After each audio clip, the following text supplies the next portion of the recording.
Drodzy widzowie, witam was w kolejnym filmie na kanale, a to jest Preußen Avior.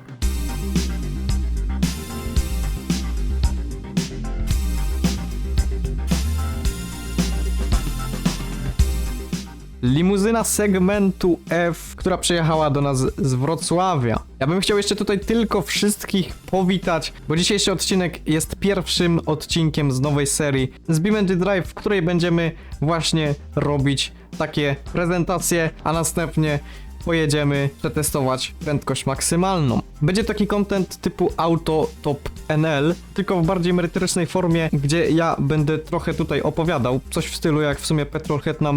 No i oczywiście wszystko w BeamNG Drive. My jesteśmy na stacji benzynowej, tam mamy niemiecką autobanę, a tutaj mamy pojazd o nazwie Preußen Avior w wersji Platinum. Samochód jest z rynku europejskiego, no i jest to luksusowy sedan, luksusowa limuzyna. Emblematy z tyłu. Samochód osadzony na oponach letnich, felgi 16-calowe, a jeśli chodzi o rozmiar opon, to jest to 225/60, na feldze dumne logo. Zobaczcie, tutaj przez całą linię też przebiega taki paseczek beżowy, czy też można powiedzieć złotawy. Podobnie jest z grillem. Grill wygląda jakby był robiony bardzo pod taki jakiś błyszczący beż albo złoto. Bardzo dobrze to wszystko się tu ze sobą komponuje. Światła mamy połączone, przebiegają przez całą tylną klapę, także ogólnie mega dobrze to wygląda. W tym miejscu proszę bardzo, boczek drzwiowy, bardzo charakterystyczna rzecz dla Lexusa LS i ogólnie dla samochodów segmentu F, czyli ten taki bardziej poszarpany materiał na ściance. Tutaj proszę bardzo, wszędzie są skóry, panel do kontroli szyb, proszę bardzo. Oczywiście 4 szyby w prądzie, na dole mamy tutaj ładne, widać też, że tutaj wszystko normalnie by było miękkie, schoweczek, a tutaj taka lampka. Zasiądźmy tutaj za sterami, tak wygląda pozycja z miejsca kierowcy. Tu polecę już bardziej lorowo, czy można powiedzieć roleplayowo. Samochód jest na sprzedaż, a mam na myśli tutaj całą modyfikację, bo możecie ją zakupić już za niecałe 20 zł. Link do ogłoszenia macie w opisie. Zamknijmy sobie drzwi. No i co my tutaj mamy? O, elegancko gasną sobie światełka. Pod nogami mamy jasną tapicerę materiałową. Fotele kierowcy i pasażera w skórze. Wszystko jest w mega dobrym stanie tutaj zachowane. Egzemplarz jest z roku 1993 i naprawdę na tamte lata to musiało być coś niesamowitego. Tu oczywiście drewno w tle panelu do kontroli szyb. Podobnie tutaj w konsoli środkowej. Przez ekran ciężko stwierdzić, czy drewno jest prawdziwe.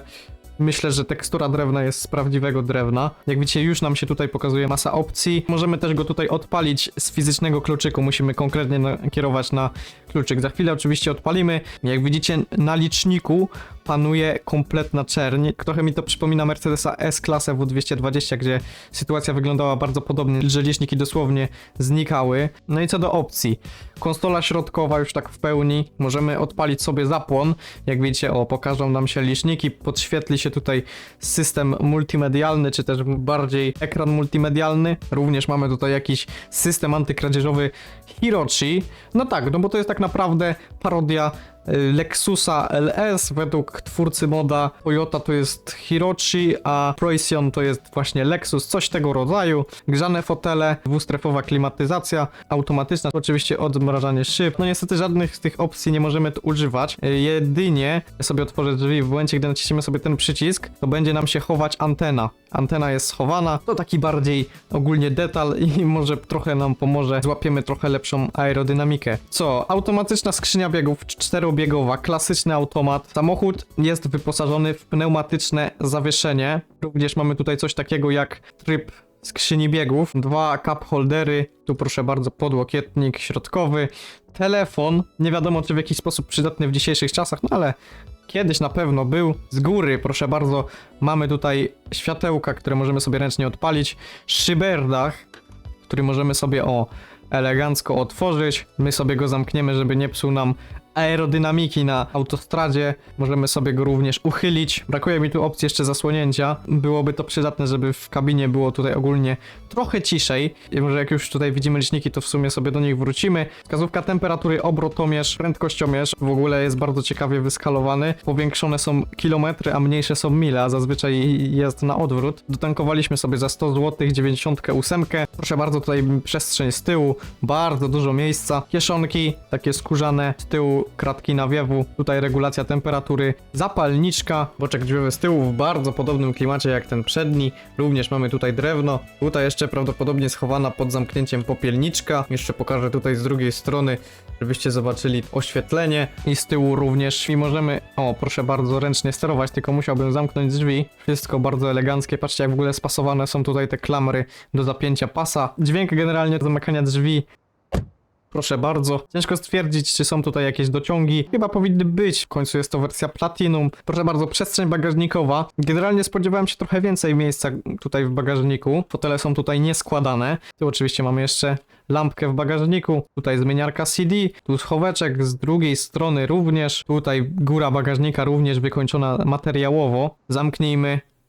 Otwórzmy sobie maskę, a tu jeszcze mamy możliwość otworzenia bagażnika z pozycji kierowcy i zobaczmy, co tutaj siedzi. Jest to 4-litrowa wolno ssąca V8 w połączeniu z automatyczną skrzynią biegów, która przekazuje napęd na tylną oś. Silnik ten generuje dokładnie 254,5 konia mechanicznego według kalkulatora mocy forumsamochodowe.pl i 315 Nm. No tak, to jeszcze te czasy, gdzie Lexus nie ukrywał za bardzo zawartości, która kryje się pod maską ich samochodów. Zamykamy. Pięknie. Palimy maszynę. Pora zrobić jakiś soundcheck.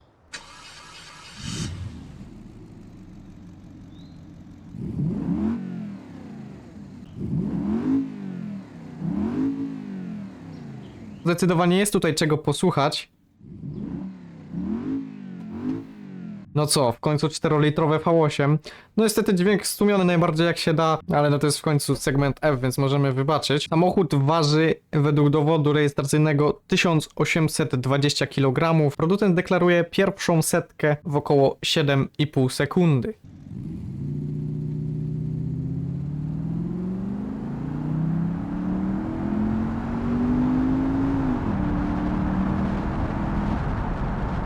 No i co, taka szybka prezentacja już była, wyruszamy na autostradę. O ile uda nam się osiągnąć 200, to zmierzymy sobie też prędkość 100-200. I co, pneumatyka jak najniżej, włączmy sobie tryb skrzyni biegów na Power. Działa on, z tego co zauważyłem, mniej więcej tak, że przedłuża trochę biegi. No niech będzie, że tak będzie.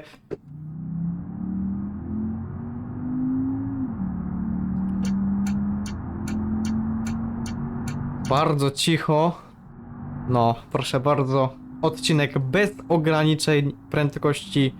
No musiało paść to zdanie dzisiaj. Okej, teraz ustawiłem na 100-200 nasz, w cudzysłowie, racebox. Tutaj generalnie jest na razie mega z górki, więc może nam to pomóc w osiągnięciu prędkości maksymalnej. Generalnie w wersji Hiroshi był tutaj montowany ogranicznik prędkości na 180 km na godzinę. W tym samochodzie nie wiadomo, czy jest jakiś ogranicznik prędkości, ale producent deklaruje maksymalną prędkość 248 km na godzinę. Zjeżdżamy sobie na prawy pas, zawsze może być ktoś szybszy.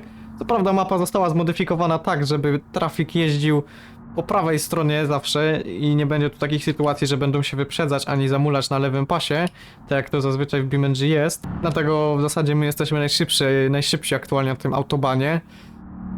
Chyba, żebyśmy sobie lekko ryzyko podkręcili ruchu ulicznego. Dobra, teraz do dechy. Mapka ogólnie, jeśli ktoś jest ciekawy, to jest autobahn 57K. Dobra, 230. Link mogę ją podlinkować w opisie. Tu mamy mega z górki. Ale trzeba ostrożnie. Dobra, tu odpuszczę, bo zjazd. Dobrze, minęliśmy zjazd. Możemy włączyć z powrotem tryb power. I rura. Tu pod górkę to będzie chwilę ciężko, ale wiecie, jak jest pod górkę, to za chwilę będzie z górki. Tu możemy próbować osiągnąć prędkość maksymalną. Jeszcze będziemy mieli okazję, żeby zmierzyć VMAX. Myślę, że tutaj jest w miarę równy teren. To jest spoko opcja, żeby zmierzyć 100-200. Akurat mamy dziś o tyle szczęście, że ruch jest niewielki. Wcale nie ustawiłem, żeby był niewielki. Dobra. Bardzo dziwnie zmienia biegi ta skrzynia. Ale dobra. Ciśniemy 100-200 z 80 tam paru, czy może nawet 70. Równy teren. Tutaj jest generalnie idealny odcinek na właśnie pomiary typu 100-200. Tutaj wynik będzie najbardziej adekwatny. Myślę, że koło 23 sekund. będzie. O, 21 sekund. Bardzo dobry wynik. Może na dzisiejsze standardy trochę długo. No oczywiście na dzisiejsze standardy i 4-litrową V8 to jest bardzo długo. I generalnie jak mogliście zauważyć, samochód jest zachowany w stanie bardzo oryginalnym. Nie ma tutaj żadnych modyfikacji takich niefabrycznych. Z tego co wiem, właściciel zawsze kupował części od autoryzowanego serwisu. Oryginalne części po prostu były. 232. No dobra. Chwilę odpuśćmy, bo widzę, że tutaj na płaskim coś mu nie idzie. Myślę, że górka będzie mu potrzebna. Możecie też ogólnie dać znać w komentarzu. Ja se gadam i lecę 240. Możecie dać znać w komentarzu, czy wolelibyście w ogóle takie filmy z kamerką na kierownicę, czy nie. Bo ja generalnie teraz gram na kierownicy z shifterem. Dobra, czy mi się wydaje? Tak, dobra, bo oni... Okej, bo ja zrobiłem tak, żeby oni tutaj zjechali na lewy pas, żeby się nie kolidowali w momencie, gdy wyjeżdżają tutaj, o. Dobra, to tu sobie schamujemy trochę. BMK 1. Nie. Ona na spokojnie, my tu ciśniemy w opór jedynie. Wydaje mi się, że będzie przekłamanie klasyczne, typu 2-3 km na godzinę, jak w każdym samochodzie BMG. No i dobra, tu już mamy 240. 240 już było, więc lecimy dalej. O, tu już jest zjazd, tu już jest nasz zjazd. No, także na tym zjeździe sobie zawrócimy i spróbujemy pocisnąć chyba w drugą stronę. 250 km na godzinę mieliśmy, oho. Patrzcie, jak tutaj ta skrzynia zarzuca, bardzo dziwnie ta skrzynia działa w tym trybie power. Trochę nie lubi hamowania. Może i zauważyliście, że też wskazówka temperatury nie działa. Właściciel mówił, żebym się nie przejmował. I to podobno jakiś błąd, będzie musiał jechać do serwisu to naprawić. Może 100-200 sobie zmierzymy jeszcze raz, dobra. Transmission set power, od razu skrzynia poszła. Bieg w dół. Dobra, opór. Okej, 21 sekund znowu. Także wydaje mi się, że wynik jest adekwatny. Tu trochę ruch. Tam. To na szczęście tylko gra. W rzeczywistości warto by tu było odjąć nogę z gazu. Na chwilę chociaż. No, ale dobrze. Swoje jara ten samochód, jak widzicie. Gazówka już jest poniżej połowy, a wcześniej była powyżej. A wiecie co zrobimy? W sumie kojarzę, że Petrolhead zawsze robił coś takiego, że sprawdzał, o, trochę za późno kierunek, sprawdzał prędkości obrotowe. No to co? Jedziemy takim autostradowym smokiem. To sprawdźmy je sobie. Niech będzie 160 km na godzinę. Tak żeby wiecie, wyprzedzać tutaj w miarę. To będzie około 3100 obrotów. 140 to będzie 2800-900 obrotów. Petrolhead to umie tak ładnie powiedzieć dokładnie, ja nie umiem. W czasie się dostaje w prawe. Gdy też tak ciekawie to działa, w większości automatach tak w sumie jest, że w momencie gdy daje gazu to się wskazówka podnosi i teraz 120 chciałbym sprawdzić. No około 2150 obrotów. Dobra. No na szczęście ten trafik nie wjeżdża na mój pas, nie patrząc w lusterku. W rzeczywistości to wiecie. Trzeba by było jednak utrzymywać ograniczone zaufanie. A ja teraz mam zaufanie do siebie, że dobrze zrobiłem ścieżki AI na tej mapie. Odpowiednie. No. 240. Coś opornie. No może trochę słabo, że nie widzimy w sumie tej temperatury. Byśmy wiedzieli mniej więcej kiedy odpuścić, jakbyśmy wiecie, zaobserwowali lekki wzrost. Dobra, tutaj już jest zakręt.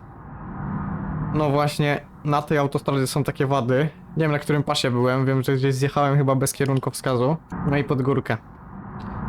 Kurde. Dobra, tu już nie będziemy cisnąć. Na początku jak wyjeżdżaliśmy była taka spoko górka. Ale patrzcie jak w ogóle ten samochód podskakuje, gdy się podjeżdża. Dobra, tu spróbujemy. A dobra, bez tego trybu power. On i tak za wiele tu nie robi, jeśli chodzi o w ogóle prędkość zmiany biegów. W ogóle bardziej płynnie działa tutaj wskazówka obrotomierza. Nie wiem, czy to zaobserwowaliście, niż w normalnych autach z BeamNG. Wydaje mi się, że trochę nie ma tu sensu już cisnąć. Ale spróbujemy. Mamy z górki. W końcu to na naszą korzyść. Nie. Zostajemy na lewym pasie.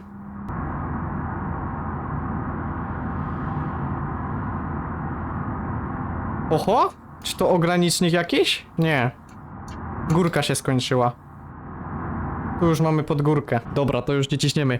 260 km na godzinę. I to na trybie normal. Tu już mamy stację benzynową, za chwilę będzie ograniczenie, więc tu już nie ciśniemy. Wkrótce też będę, myślę, wprowadzał konfigurację widzów, jeśli w ogóle jesteście chętni na przykład wysłać mi swoją jakąś konfigurację do BeamNG, żebym ją sprawdził na autostradzie, żebym mógł właśnie przeprowadzić podobny film jak dzisiaj. Ja jeszcze na następny odcinek postaram się, żeby gdzieś w rogu znalazła się powiększona wersja analogowego prędkościomierza z samochodu, żebyście widzieli dokładnie jaka jest prędkość licznikowa. No i uwaga, cytując, mam nadzieję, że ta próba autostradowa wam się niesamowicie podobała. Zapraszam jeszcze do innych filmów. No i ode mnie to tyle. Cześć!